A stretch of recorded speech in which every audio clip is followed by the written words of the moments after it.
Dames en here, hierdie is Econ 211 makro-ekonomie en ons is besig met onderwerpe in hoofstuk 4 in Fourie en Burger en dit gaan spesifiek oor toepassings van die ISLM-BP model.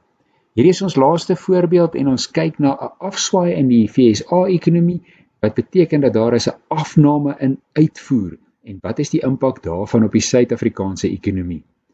Nou, ons begin met die primêre effek van 'n afname in uitvoer en dit is natuurlik 'n verswakking van die posisie van die lopende rekening. En dit beteken dat die BP-kromme skuif na links van BP0 na BP1. Omdat uitvoer ook deel is van die reële ekonomie en totale besteding, lei daardie toename in uitvoer natuurlik tot 'n afname in besteding, 'n afname in inkomste en die IS-kromme skuif ook na links. So hier van IS0 regdeur tot by IS1.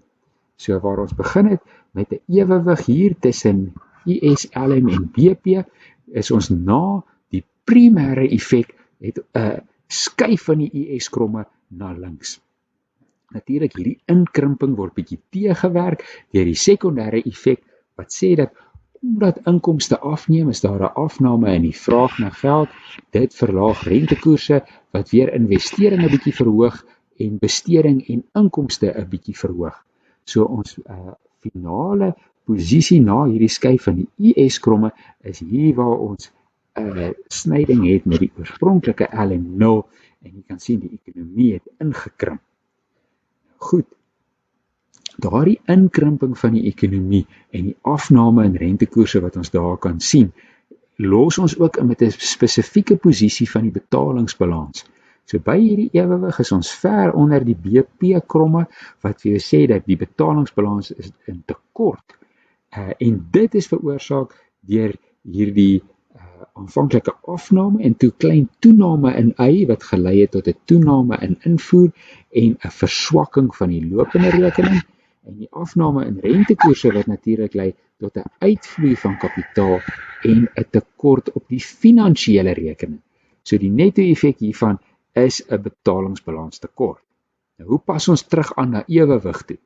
Eerste deur die verandering in die aanbod van geld. Omdat daar 'n tekort is, beteken dit dat daar is 'n netto-uitvloei van fondse uit die ekonomie en die aanbod van geld neem af. Dit beteken dat die LM-kromme skuif na links. En hier skuif ons links van LM0 deur na LM1 toe. En daai LM1 sny die nuwe IS daar. So teen selfs 'n laer vlak van uitset en 'n hoër rentekoers. So die hoë rentekoerse veroorsaak 'n afname in investering en in besteding en inkomstes. Dit plaas ons op 'n punt daar. In terme van die betalingsbalans lei hierdie afname in inkomste tot 'n afname in invoer en dit versterk die lopende rekening en die tekort is dan kleiner. Net so hierdie stygings in die rentekoerse beteken dat daar is 'n invloei van kapitaal na die finansiële rekening en dit maak ook die tekort op die betalingsbalans kleiner. Maar dit is steeds 'n tekort want hier by hierdie punt is ons onder BP1. Die finale aanpassing vind plaas deur die wisselkoers. 'n Betalingsbalans tekort beteken 'n netto uitvloei van geld uit die ekonomie en dis 'n ooraanbod van rand. Die rand depresieer en dit lei daartoe eerstens dat uitvoer toeneem en dis nou meer mededingend. Invoer neem af want dis duurder om in te voer en dit versterk dan die lopende rekening. Nou die gevolg van hierdie toename in uitvoer, afname in invoer is 'n toename in besteding en inkomste wat die IS-kromme na regs skuif hier na IS2 toe. En dit sit ons dan nou in 'n nuwe ewewig hierso met die LM1 en tergelykertyd is daai selfde toename in uitvoer, afname in invoer sodat dit die BP-kromme na regs skuif van BP1 na BP2. By hierdie nuwe ewewig sien ons dat die ekonomie is regtig in die moeilikheid. Inkomste het afgeneem en die ewewigsrentekoers het toegeneem en dit is duidelik dat 'n afname in uitvoer sleg sal wees vir die Suid-Afrikaanse ekonomie. So 'n inkrimpende skok, verhoog rentekoerse en verminder uitset en inkomste.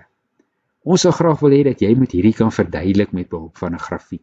So jy moet die grafiek kan teken en die volle kettingreaksie uitskryf en deeglik vir ons verduidelik. Dit is die einde van hoofstuk 4 en die ISLM-BP model. Ons gaan binnekort aan en dan kyk ons na die sogenaamde totale vraag, totale aanbod model, ook bekend as die ADAS model.